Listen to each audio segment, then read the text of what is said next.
warahmatullahi wabarakatuh. Ketemu kembali dengan saya Eko Murianto di channel pribadi saya Dadi Timar. Jadi sekali lagi Dadi Timar ini diharapkan, saya berharap bisa membantu rekan-rekan yang memerlukan untuk menjadi penyerap. Alhamdulillah dari beberapa waktu ini tanggapan rekan-rekan banyak positif, banyak masukan ke saya, dan ini menginspirasi kepada saya untuk bagaimana berbuat lebih baik lagi. Saya terima kasih rekan-rekan atas dukungan penyerangan semua, melakukan subscribe, membesarkan Dadi Timar. Rekan-rekan sekalian yang saya hormati, hari ini hari Minggu. Saya menghimbau ke rekan-rekan, memang perlu kita ketahui bahwasanya angka COVID tetap naik terus akhir-akhir ini. Saya mengajak rekan-rekan seluruhnya menghimbau, kalau memang tidak perlu-perlu banget gitu ya, yang misalkan ada kegiatan yang bisa ditunda, silakan rekan-rekan tetap stay di rumah, stay at home gitu ya. Kita terapkan social distancing, karena dengan begitu penyebaran COVID ini setidaknya bisa kita putus mata rantainya. Kita tentunya berharap negara kita segera keluar dari situasi pandemi ini dan masyarakat bisa beraktivitas seperti biasa. Rekan-rekan sekalian yang saya hormati, kali ini saya akan berbicara memenuhi permintaan rekan-rekan. Ada beberapa yang menyampaikan di kolom komen, di WA, minta untuk dibuatkan BUMDes tentang bagaimana BUMDes. Kemudian sebelum saya membuat konten ini, minggu kemarin saya dengan teman-teman saya di PMD,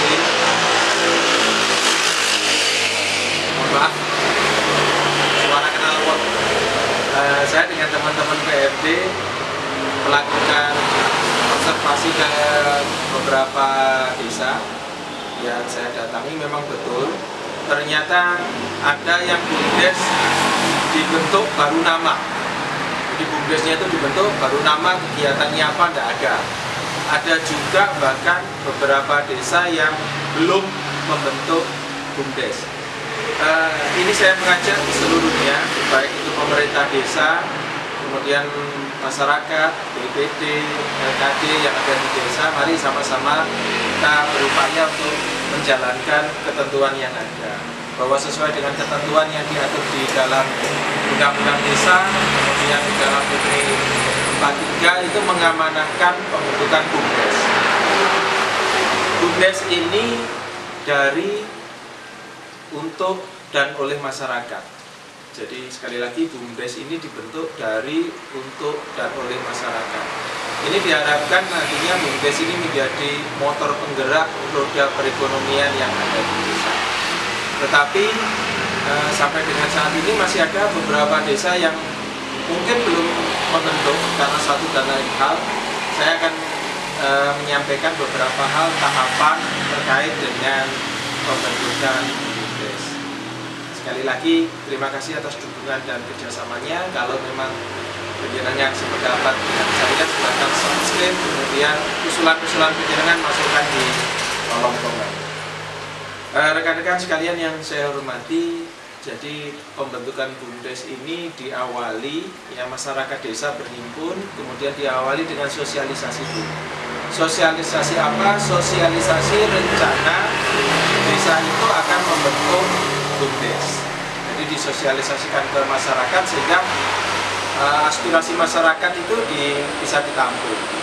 Nanti sosialisasi ini tentunya melibatkan seluruh stakeholder yang ada di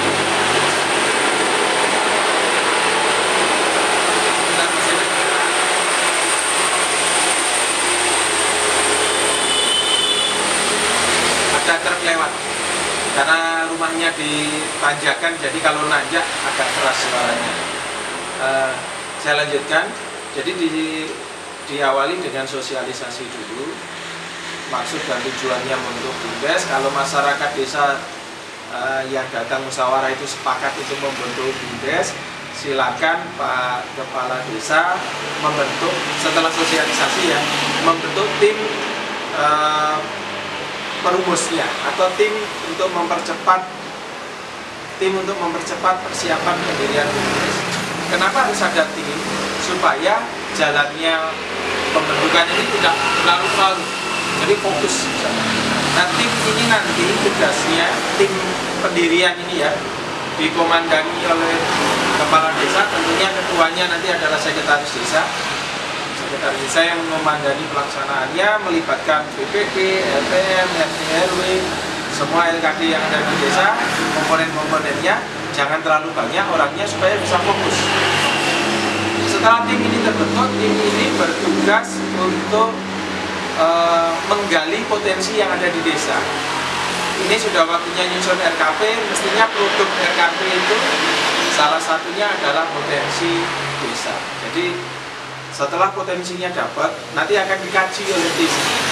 Desa saya butuhnya A, B, C, D. Usahanya kira-kira bergerak di sektor pariwisata, pasar desa, simpan pinjam, macam-macam ya, atau kerajinan dan lain sebagainya. Karena ini lagi tren batik, ya, ada simpori, ada ciprat, ada macam-macam batik yang ada. Silakan dikembangkan teknik-tekniknya. Ini unit usahanya. Setelah itu digali potensinya, kemudian kira-kira akan bergerak di bidang apa, ya. Kemudian dianalisis. Kira-kira usaha-usaha sekian banyak ini yang bisa penjenengan lakukan di desa penjenengan apa? Analisis ini. Jadi ini tim ini tugasnya adalah menggali potensi dan menganalisis. Kemudian setelah dianalisis, setelah ketemu begitu ya, potensinya ada, kemudian sumber dayanya ada, baru nanti tim ini merumuskan draft peraturan desa tentang pembentukan BUMDes. Draft inilah nanti yang akan diberikan ke pemerintah desa, karena ini bentukannya kepala desa, diberikan ke Pak Lurah. Selanjutnya Pak Lurah nanti akan musyawarah dengan BPD untuk menetapkan draft ini menjadi perdes, ya. Jadi musyawarah, setelah tim selesai semua diserahkan ke kepala desa, tugas penjaringan selesai, baru tim ini nanti yang akan dikaji lebih lanjut oleh kepala desa dan dimusyawarahkan dengan BPD untuk membentuk peraturan desa. Jadi outputnya nanti adalah peraturan desa tentang pembentukan BUMDes. BUMDesnya namanya apa dan lain sebagainya, itu nanti unit usahanya di mana. Kemudian setelah itu, setelah ada perdes itu, baru Pak Lurah membentuk tim yang mengisi atau membentuk organisasi BUMDes ini. Jadi organisasinya kan ada pengawas, kemudian direksi, kemudian dan lain sebagainya, itu nanti saya kupas di belakang. Intinya penjenengan tahu alurnya dulu sampai dengan musyawarah desa membentuk BUMDes. Produknya nanti setelah ada perdes tentang BUMDes ini, kepala desa akan membuat SK. Karena sifatnya ini bisiking, penetapan, makanya ada masa berlakunya. Jadi pengurusan BUMDes itu ada masa berlakunya. Sampai kapan? Kalau kita kemarin sepakat di Magetan disepakati 3 tahun. Jadi kepengurusannya 3 tahun, boleh dipilih kembali, begitu seterusnya. Ini kira-kira rekan-rekan tentang mekanisme awal pembentukan BUMDes. Mudah-mudahan ini bisa membahagi. Saya juga masih membuka ruang, mana kala konten ini kurang jelas, penjenengan kira pas begitu, silakan komen di bawahnya, atau nanti bisa komunikasi dengan saya atau rekan-rekan saya di PMD langsung. Itu rekan-rekan, ya, ini ada telo goreng, ini favorit saya. Kemudian ada kopi, monggo silakan dikedapi, nun sewu. Saya ajak penjenengan untuk supaya tetap semangat. Hidup itu indah rekan-rekan, nikmati yang ada. Hidup itu anugerah. Nikmati apa yang ada, hidup itu anugerah. Jadi dengan demikian mudah-mudahan imun kita akan selalu naik dan kita terbebas dari COVID. Tetap semangat menghadapi masa depan. Terima kasih. Matur nuwun. Assalamualaikum warahmatullahi wabarakatuh.